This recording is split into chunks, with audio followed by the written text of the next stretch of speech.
Perfect. तो moving average और RSI आज का टॉपिक है। दोनों काफी पुरानी टूल्स हैं। जैसे मैं आपको बताऊं, मैंने लास्ट टाइम को ट्रेंड लाइंस और टेक्निकल का जो लिटरेचर दिया था। तो मूविंग एवरेज भी एक ऐसा कंसेप्ट है जो काफी पुराना कंसेप्ट है। ओके, तो हम लोग आज समझेंगे कि मूविंग एवरेज क्या है, उसका इंपॉर्टेंस क्या है, उसकी प्रॉपर्टीज क्या है। ठीक है, और उसके बाद जब भी हम आरएसआई सीखेंगे तो आरएसआई में we will do the same thing. Will learn the properties of RSI and also what is the use case of RSI। ठीक है, तो और किसी भी क्वेश्चन से बाय द वे तो मैं बीच में एक बार अनम्यूट करूंगा। ठीक है, तो I will take question also. Okay, आपके जो भी क्वेरीज आप खाली लिख लीजिए so I can later on discuss और क्लियर ऑफ द डाउट्स। ठीक है, तो moving average so I am not sure कितने लोगों ने सुना रहेगा, बट बहुत कॉमनली यूज टर्म है मूविंग एवरेज।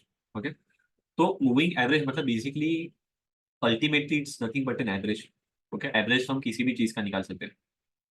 ठीक है, हम लोग किसी प्रोडक्ट का एवरेज निकाल सकते हैं, या किसी के एग्जामिनेशन के स्कोर का एवरेज निकाल सकते हैं, या फिर किसी क्रिकेटर के एवरेज रन रेट का है वो भी निकाल सकते हैं। So average is something which we use on day to day basis.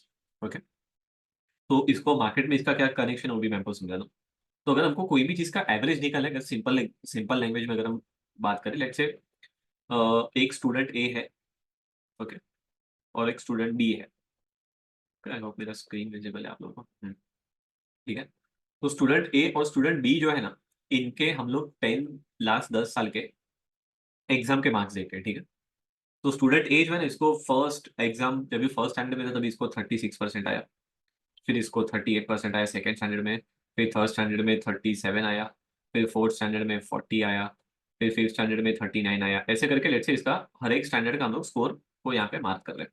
Okay, ये इसका एग्जामिनेशन के मार्क्स है। अभी यही अगर मैं बी वाले स्टूडेंट के एग्जामिनेशन का मार्क्स निकालूं तो इसका स्कोर कुछ इसी हिसाब से है।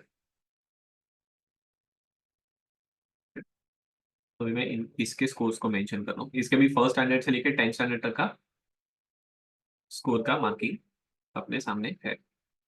ओके, तो इसके और इसके स्कोर को देखो। अभी लेट्स से फॉर एग्जांपल मुझे ये जानना है कि यार ये जो स्टूडेंट ए है ना, इसका एवरेज मार्क्स कितना है स्टूडेंट ए को। Okay, so when I talk about average marks मुझे क्या करना पड़ेगा। सिंपल, मैं इसके इसके 10 साल का टोटल करेगा, 10 एग्जाम का, और ये सबका जो टोटल होगा उसको मैं डिवाइड बाई 10 करेगा। तो मुझे इसने 10 साल में ऑन एन एवरेज कितना मार्क्स स्कोर किया ना, वो मुझे उसकी एवरेज मिल जाएगी। हर साल एवरेज इसको इतना मार्क्स आए। ठीक है, वैसे अगर मैं इसका भी नीचे वाले को करूंगा तो same thing I will be able to find an average. तो ये जो ए स्टूडेंट है इसका मार्क्स देख के समझ में आ जाता है कि ये है ना एवरेज बिलो एवरेज स्टूडेंट है। ये स्टूडेंट 40%, 30%, आई मीन 35, 38% वाला स्टूडेंट है ये। और ये ऊपर वाले का देखोगे तो आपको पता चलता है भाई ये 90% के आसपास का स्टूडेंट है एवरेज। तो एवरेज है ना किसी भी चीज का, जैसे हमने इस एग्जाम में इनके स्कोर का निकाला, वैसे किसी भी चीज का एवरेज निकाल सकते हैं। ओके, और एवरेज जो है वो हमें काफी अलग अलग चीजों के बारे में आइडिया भी देता है। तो फॉर एग्जाम्पल अगर मैं अभी ये दोनों कॉलेज में आ गया। ठीक है, ये भी कॉलेज में आ गया ए, और ये बी भी कॉलेज में आ गया। ओके, कॉलेज में इसको 75% आता है। ओके, और इसको भी कॉलेज में 75% आता है। इस कंडीशन में आपका क्या फीलिंग है स्टूडेंट ए का परफॉर्मेंस और स्टूडेंट बी का परफॉर्मेंस देख के? What is your opinion? दोनों को सेम मार्क्स आए तो कुछ फर्क लगा आप लोगों को? Any difference that you find? किसका परफॉर्मेंस अच्छा था?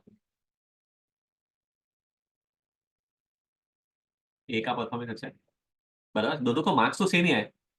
सो हाउ डू वी नो कि ए ने अभी ए के घर पे तो अभी पेड़ा बढ़ता रहेगा। ठीक है, ए के घर में तो एकदम खुशी का माहौल रहेगा कि उसको आज तक कभी लाइफ में नहीं है उतना उसको मार्क्स आ गया। बट अगर बी वाले को देखो, बी वाले के घर में तो अभी मारा मारी रहेगा। ठीक है, क्योंकि बी वाला जो 90 ला रहा था अभी इसको 75 है। ठीक है, कुछ भी हो सकता है। कॉलेज में गर्लफ्रेंड वर्लफ्रेंड का भी चक्कर हो गया रहेगा शायद से, तो स्कोर कम हो गया है बी का।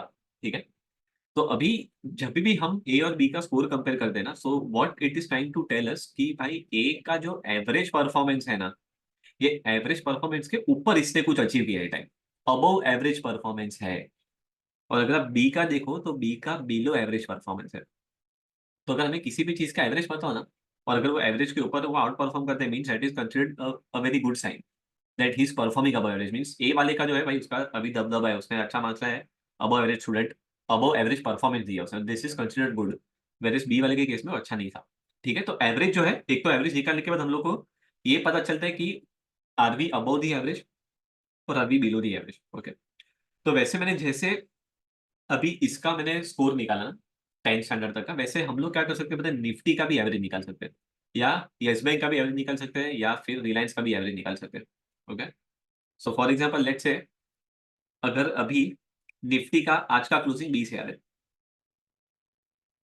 उसके अगले दिन का 21,000 है, उसके एक दिन का 19,000 है, और फिर 18,000 है, ऐसे करके लेट से निफ्टी का एवरेज प्राइस जा रहा है 18,000, 16,000, 15,000, 14,000, 15,000, ऐसे करके उसका एवरेज है।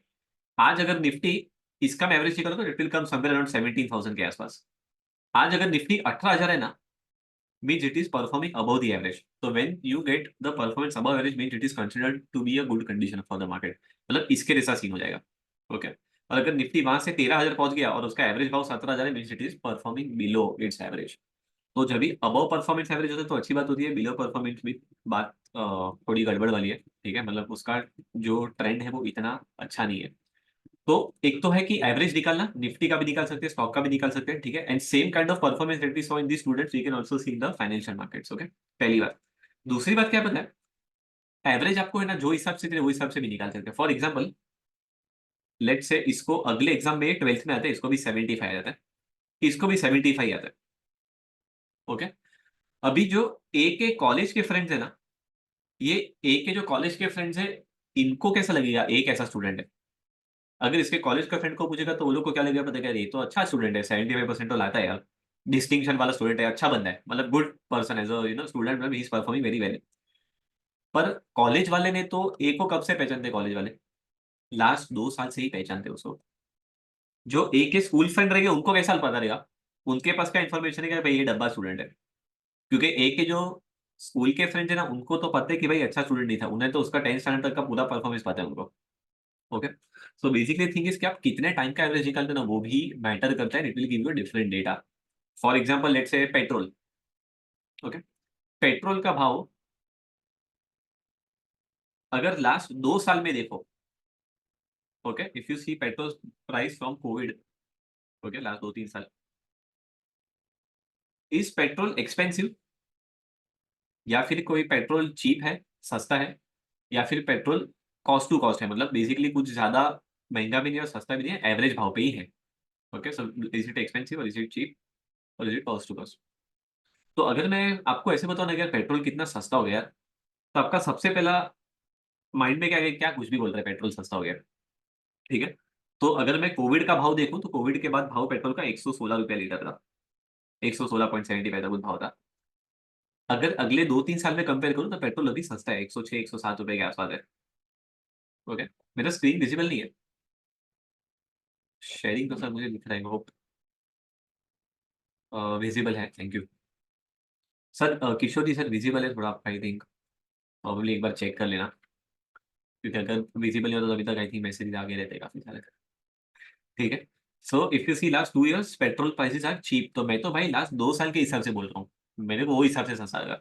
ठीक है, बट अगर मैं आपको बोला लास्ट 5 दिन का पेट्रोल का भाव क्या है, सस्ता है क्या महंगा है, लास्ट 5 days, तो if you see last 5 days of petrol prices, तो एक्चुअली पेट्रोल ज्यादा महंगा भी नहीं है और पेट्रोल सस्ता भी नहीं है, भाव पे ही है।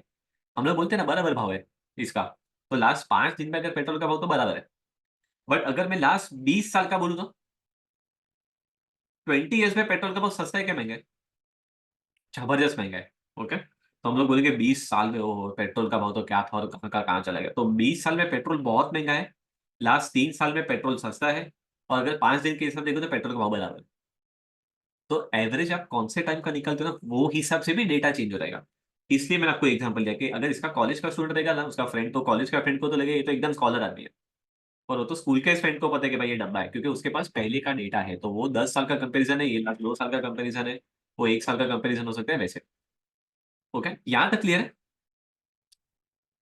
ओके, आई होप यहाँ तक कैसे क्लियर, तो मैं भी आपको ये सेम जो कंसेप्ट है ना एवरेज का, वो मैं आपको अभी समझाता हूँ। ठीक है, अभी आप मैंने एक वर्ड यूज किया था moving average. Okay, I use the word called moving average, तो मूविंग एवरेज का मतलब क्यों मूविंग एवरेज बोलते हैं उसको। So let's say for example मुझे इस बंदे का लास्ट 5 साल का एवरेज देखना है। ओके, 1 साल, 2 साल, 3 साल, 4 साल, 5 साल। ओके, मुझे 5 साल का एवरेज निकालना है। अभी इस ये जो 12th में था ना, अभी ये 13th में आ गया। ओके, 13th में आने के बाद इसको फिर से 80% आया। तो मुझे तो इसका 5 साल का एवरेज देखना है, तो नया साल इंट्रोड्यूस हो गया, तो पीछे के साल को ड्रॉप ऑफ करके वहां से फिर 5 साल गिनेगा, 1 2 3 4 5। फिर जब ये 14th में आएगा, और 14th में जब इसको कोई स्कोर आएगा, तो इसका पहले का जो एग्जाम का कंसिडरेशन था वो निकालने के बाद यहाँ से 5 साल कंटिन्यूसली कैलकुलेट होगा, तो मूव होते रहता है। सो इसलिए उसको मूविंग एवरेज बोलते हैं। The moment he gives a new exam, the previous exam score is dropped of. Okay, तो इसलिए उसको मूविंग एवरेज बोला जाता है। One of the highly and commonly use moving averages कौन से? तो कॉमनली यूज मूविंग एवरेजेस जो है आज, अगर आप देखोगे if you see the text books and, so हम लोग ने कैसे भी लास्ट 5 साल का एग्जाम का निकाला, या 5 दिन का निकाला, या 4 दिन का निकाला, या 10 दिन का निकाला, आपको जो भी निकालने निकाल सकते हैं। But normally 10 days, 20 days, 50 days, 100 days, 200 days, ये सब है ना एकदम कॉमनली यूज मूविंग एवरेज है। ठीक है, तो अभी हम लोग चार्ट में जाके इस एवरेज को चार्ट पे प्लॉट करके देखते हैं मूविंग एवरेज क्या है, उसकी प्रॉपर्टीज क्या है। ठीक है, which will give us a better idea and better understanding about the topic. तो let's go to the chart. Screen share मैं कर दूंगी इससे।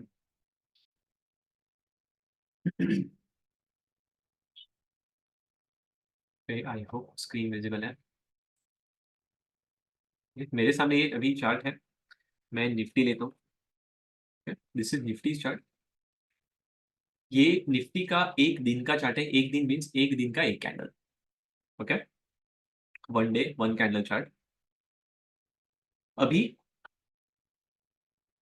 आपको, अगर आप मूविंग एवरेज को आपके चार्ट में प्लॉट करना है, तो आपको इंडिकेटर्स में जाना होगा। And when you go to indicators, you have to write MOVING। जैसे मूविंग एवरेज आपको दिखेगा, choose moving average simple. Moving average simple click करोगे ना, तो आपके ट्रेडिंग व्यू के चार्ट में बाय डिफॉल्ट देखो एक ब्लू कलर का लाइन आ गया। Okay, so this blue colour line is basically showing you by default 9 days का मूविंग एवरेज। ट्रेडिंग व्यू क्या करते हैं, मतलब 9 दिन का रख देता है, हम लोग सेटिंग्स को चेंज कर सकते हैं।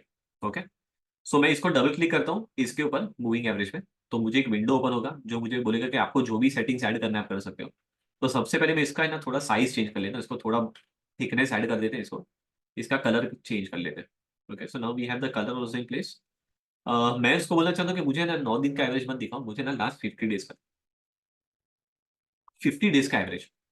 ओके, अभी आपने देखा है कि एवरेज जो पर्पल कलर का यहाँ पे विजिबल है, यहाँ पे नीचे एक प्राइस भी लिखा है 20,334.66।